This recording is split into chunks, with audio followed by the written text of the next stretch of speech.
Messieurs, dames, bonjour, bienvenue sur TMLB. Aujourd'hui, on va voir l'évolution des semis intérieurs, l'évolution de ce que j'ai déjà fait un petit peu à l'extérieur. Et je reviendrai aussi sur un clash qui a eu lieu là, dans le YouTube Game Autonomie et qui m'a un petit peu agacé. Oh, bah moi, ça m'a carrément cassé les... Et ça dure longtemps, ça?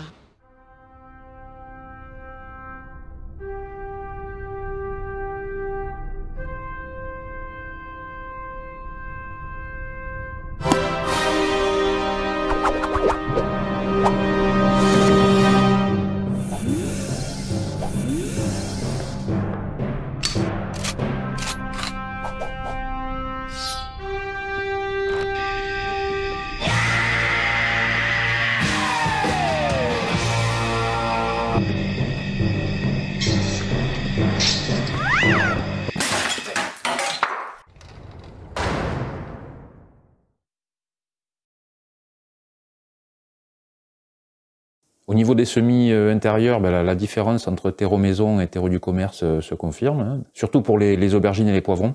Pour le reste, c'est un petit peu moins flagrant. En fait, ça me fait un petit peu comme l'an dernier, c'est-à-dire que c'est pas tellement le terreau maison qui est exceptionnel, c'est surtout que les plants végètent dans le terreau du commerce. Cela dit, des végétaux qui végètent, c'est un peu normal, non? Oh, c'est nul ça. Tu donnes pas sa chance au produit. L'an dernier, je pensais que c'était parce qu'il était un peu vieux, mais bon, cette année, il est neuf, donc ben, je pense surtout que c'est un terreau qui est pas terrible en fait. Ou alors il faut du terreau à semis, puis du terreau à repiquage, puis du terreau à rempotage, et ainsi de suite. Non. Mais bon, c'est le seul terreau à semis que j'ai dans le bricot du coin, là où je me sers, sinon il faudrait que je fasse des bornes, bon, ça m'arrange pas trop, hein. À 1000 € le plein en ce moment. Ou alors je vais acheter peut-être du terreau à rempotage, que je tamiserai si besoin. Oh, n'importe quoi. Maurice il débute, enfin... La mini-serre aussi, c'est pas terrible en fait, hein, c'est-à-dire, bon, mais déjà c'est petit, et en plus, au bout d'un moment, les plants qui sont devant, près de la fenêtre, comme ils prennent plus de lumière que ceux derrière, ben, ils grandissent plus vite et ils finissent par faire de l'ombre à ceux qui y a au fond. Donc ça devient un petit peu gênant, je les réorganise pour passer les plus petits devant. Alors déjà, ça fait de la manutention supplémentaire, hein, et puis en plus, ça augmente le risque de faire des conneries et d'en abîmer certains pendant la manipulation, quoi. D'autant qu'il t'en faut pas beaucoup à toi pour faire des conneries. Ah, ben c'est sûr qu'en restant vautré sur ta chaise, toi, tu risques pas d'en faire. Sans recul, Maurice? Sans recul. En plus, c'est principalement l'étagère du haut qui prend le plus de lumière. Les étagères du bas sont ombragées par les godets qui sont au-dessus. Et pour couronner le tout, bah, c'est un peu galère de les arroser sans sortir les cagettes. Donc globalement, c'est pas terrible. Pour essayer de booster un petit peu les semis qui végètent, bah, je les ai arrosés avec une solution à 10% environ d'urine. C'est une blague. Je l'avais fait l'an dernier, ça, et j'avais constaté aucun problème particulier d'odeur. Mais cette année, c'est pas la même. Je sais pas si c'est parce que j'ai dosé ça à la louche et que j'ai peut-être mis plus d'urine dans le mélange, ou si c'est parce que j'ai laissé minéraliser l'urine plus longtemps. Mais là, ça a été une infection, hein. J'avais l'impression d'habiter dans les chiottes du Hellfest. Tu peux t'arrêter là, s'il te plaît? Du coup, j'ai fermé la serre, ce que je fais jamais d'habitude, donc ça a un peu masqué l'odeur. Le problème, c'est que ça a fait étuve, bon, je pense que ça a dû monter en température, parce que deux jours après, les plants, ils tiraient carrément la tronche. Donc j'ai rouvert, mais ça sentait toujours assez fort, hein, donc je pense qu'au moment de l'arrosage, j'ai dû en mettre un petit peu à côté sur les cagettes ou tout ça, et c'est ce qui a stagné qui fait que ça daubait l'enfer. Ah. Du coup, j'ai dû tout sortir et tout rincer à grandes eaux, quoi, y compris la serre. Et là, ça va bien mieux, mais bon, en faisant ça, je pense que j'ai aussi dilué, rincer l'urine, quoi, et que ça n'a pas eu le temps de vraiment profiter au plant. De toute façon, je pense que j'ai encore fait les semis trop tôt cette année. Autant pour des trucs comme les aubergines, les poivrons, ou même les melons, ça va, ça germe ou ça pousse pas très vite. Mais les haricots mange-tout ou les courgettes que j'ai plantées à la mi-mars, je crois, bah, ils sont déjà bien grands. Les courgettes sont même un peu envahissantes et j'ai l'impression que les haricots commencent même un petit peu à dépérir. Le problème, c'est qu'il reste encore au moins 4 ou 5 semaines avant de pouvoir planter ça en pleine terre, hein, donc ben, j'espère que ça va tenir. À la limite, il faudrait que je les rempote dans des godets plus grands. Et bon, je risque de manquer de place assez vite. Et puis en plus, ça fait encore de la manutention supplémentaire que j'aimerais bien m'épargner. Bah, si tu veux t'épargner de la manute, t'as qu'à acheter tes légumes au supermarché. Parce que la vérité, tu fais de la peine. Hein. J'ai repiqué aussi les tomates. Là, je les ai mises dans des godets plus grands et toutes dans du terreau maison. Je les avais semées plus tard par rapport à l'an dernier, donc là ça me semble plus raisonnable. L'an dernier, je les avais semées à la mi-février, et bon, au moment de les mettre, de les planter, je m'étais retrouvé avec des plants qui faisaient plus de 40 cm. Par contre, l'opération de repiquage en elle-même ne plaît pas trop au plan en général. Souvent, ils se retrouvent complètement avachis après l'opération et ils reprennent un petit peu du poil de la bête au bout de quelques jours. Mais je ne sais pas si ça peut avoir ou pas un impact ensuite sur leur croissance et leur productivité, quoi. J'ai aussi dû trier le basilic que j'avais semé là directement dans du godet maison, donc avec plein d'autres graines qui ont fait des pousses spontanées. J'espère avoir sélectionné les bons plants, mais bon, ça semblait quand même, ça paraissait assez reconnaissable, hein, donc je suppose que c'est bon. À l'extérieur, le potager mérite un bon nettoyage de printemps. L'an dernier, je faisais tout à la débroussailleuse.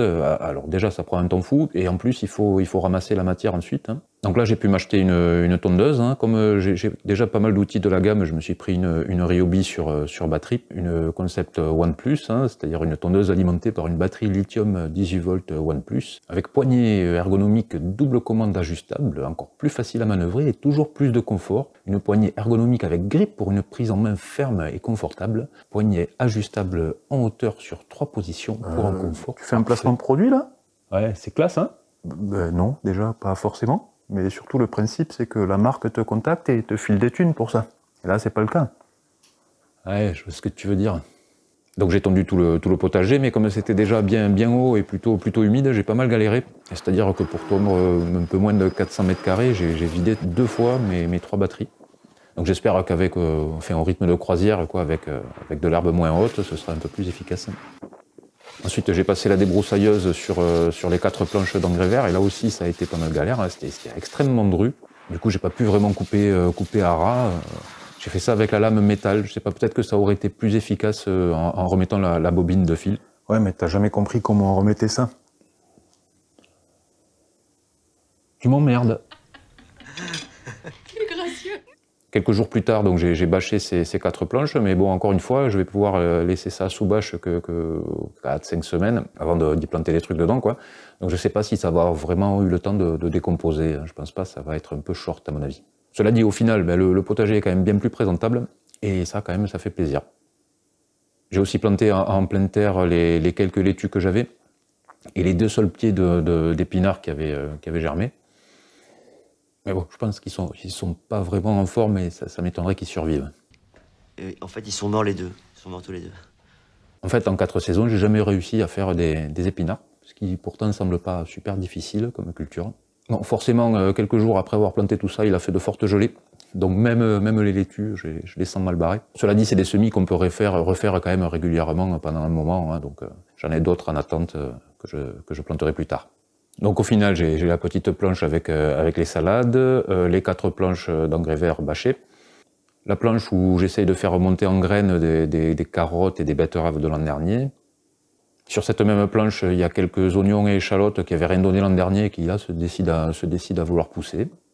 Sur les 2 planches de pommes de terre, ça commençait à pousser gentiment, mais bon, on a pris jusqu'à -4, -5 là, donc ça apparemment elles ont pas aimé du tout. Je sais pas si elles vont repartir ou pas. Et il y a aussi la planche où il y a l'ail et les oignons, mais là ça semble avoir mieux résisté au froid, on dirait.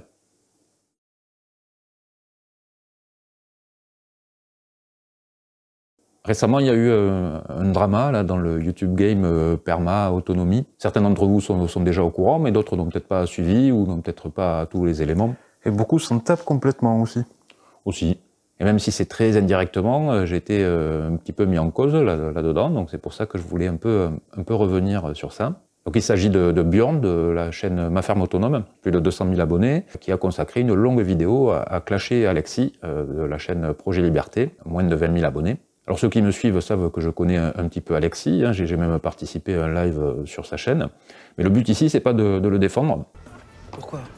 Parce que déjà il a pas besoin de moi pour ça, et puis en plus Alexis est un troll, hein, il le dit lui-même. Il a un ton très particulier, qui moi me fait souvent marrer, mais qui peut parfois m'agacer un brin aussi. Et il clash beaucoup de youtubeurs lui aussi. En fait, il est quasiment parti en croisade contre ceux qu'il estime être des marchands du temple, quoi. Dans le live que j'ai fait sur sa chaîne, et puis même j'ai eu l'occasion de le lui dire sur le Discord Réseau Autonome, j'ai expliqué que j'étais pas forcément fan de ce genre d'attaque, et que moi perso, si une chaîne ne me plaît pas, ben, je la regarde pas, et puis c'est tout, quoi. Cela dit, on peut pas lui enlever le fait qu'il abat un taf de malade quand même sur son lieu, avec Agnès, sa compagne, et qu'il le montre, alors que Björn, ben, sa ferme autonome, on n'en a jamais trop vu la couleur, quoi. Mais enfin, t'es un malade ou quoi? Mais personne parle au vieux comme ça. Mais qu'est-ce que tu crois? Écoute-moi. Tu sais combien il pèse, ce mec? Mais c'est même pas ça qui me gêne, hein. C'est Alexis clash, il se fait clasher, bon ben normal. Non, ce qui m'a fait un peu grimper au rideau, c'est que autant Alexis pourrait être attaquable sur pas mal de points, autant la vidéo de MFA, oui, donc MFA, ma ferme autonome, hein. Autant la vidéo de MFA, ben, c'est clairement un tissu de conneries, de contre-vérité, voire même de manipulation, hein. Eh ben voilà ce que je voulais entendre. Pour MFA, Alexis, c'est un psychopathe, littéralement à 2 doigts de virer serial killer. En tout cas, il serait content que tu utilises le mot littéralement. Il le place au moins 20 fois par vidéo. Littéralement. Et les gens qui le suivent, dont moi du coup, sont des moutons débiles qui attendent qu'un mot de leur gourou pour s'attaquer virtuellement, voire physiquement, à ces cibles désignées, quoi. Et c'est en ça que je me suis senti mis en cause, c'est ça qui m'a gavé. Comment tu me parles? Attends, j'ai pas bien entendu là. Comment tu m'as parlé? Et il emploie des méthodes de désinformation crades, quoi. À 2 moments, par exemple, dans la vidéo, il bip un son qu'il prend à Alexis. La première fois, il dit qu'il le bip parce que Alexis nommait, citait le vrai nom, vrai prénom et nom d'une personne qu'il avait attaquée. Ben non, en l'occurrence, dans la vidéo, il cite le pseudo public, hein, de la personne. Une autre fois, il a récupéré un extrait d'un vocal qui a eu lieu sur le Discord Réseau Autonome, et il bip un passage où une personne, selon lui, citerait l'adresse exacte d'un youtubeur. Ben là encore, non, c'est faux. La personne habite le même patelin que le youtubeur en question et cite juste le nom du patelin, quoi. Donc c'est pas tout à fait la même chose. Une autre fois, il diffuse un extrait d'une vidéo d'un youtubeur qui réagirait à un clash d'Alexis. Ben, en l'occurrence, dans cette vidéo-là, le gars il réagit à un autre clash d'un autre youtubeur. Plus tard, il montre un extrait d'une vidéo coupé évidemment, un extrait d'une vidéo d'Alexis où on le voit avec un pompe, pour illustrer le fait qu'Alexis est quelqu'un de dangereux et d'armé jusqu'aux dents. Mais au début de cette vidéo, Alexis justement fait un disclaimer en expliquant que c'est une arme factice et que ce qu'il fait là, c'est du jeu, c'est de l'acting. Et après c'est tout à l'avenant, hein. Il coupe, il sort des propos de leur contexte, il leur donne un sens qu'ils n'ont pas. Enfin en tout cas pour des gens qui ont un QI supérieur à leur température anale. À la base, je m'en taperais un peu de tout ça, hein. Le problème, c'est que ça a eu des conséquences, notamment sur le Discord Réseau Autonome, qui ont été obligés de prendre des mesures qui ont impacté l'ensemble des youtubeurs du réseau. Me faire ça à moi! Et ça a même eu des conséquences sur la vie municipale du patelin d'Alexis, puisque dès le lendemain de la publication de la vidéo, la maire du village a été convoquée à la gendarmerie à ce sujet, quoi. Donc ça va loin. Ça je sais pas trop où ça en est maintenant, mais bon.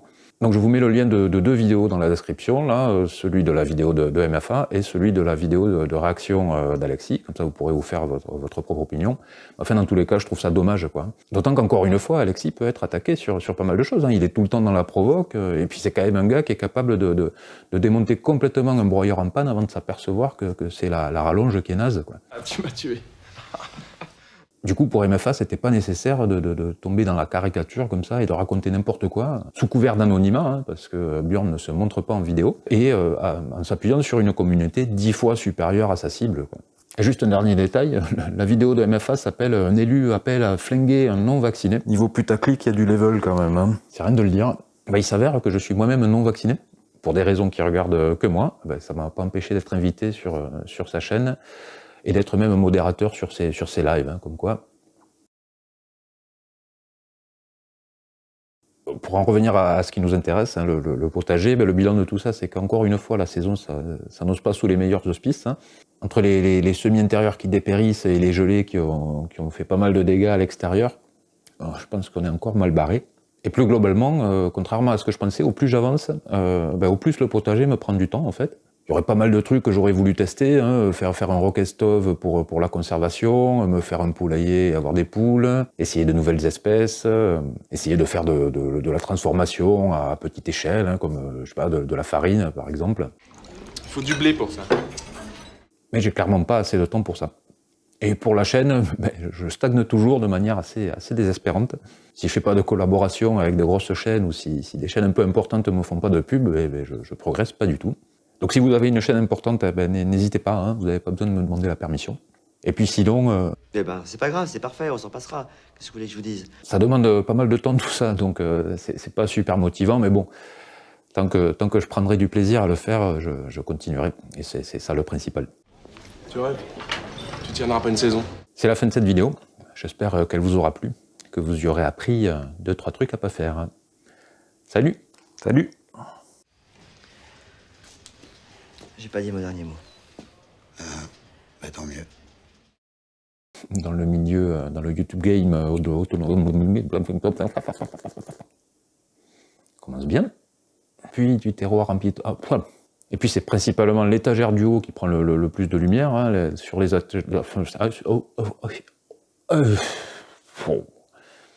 j'ai repiqué les...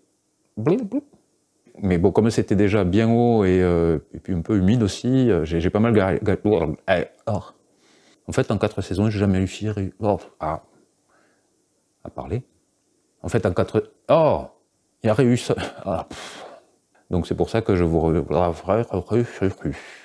C'est pour ça que j'aimerais... Mais merde. Qui a consacré une longue vidéo à cracher... À cracher, oui. Merci, de rien. Au revoir, messieurs, dames.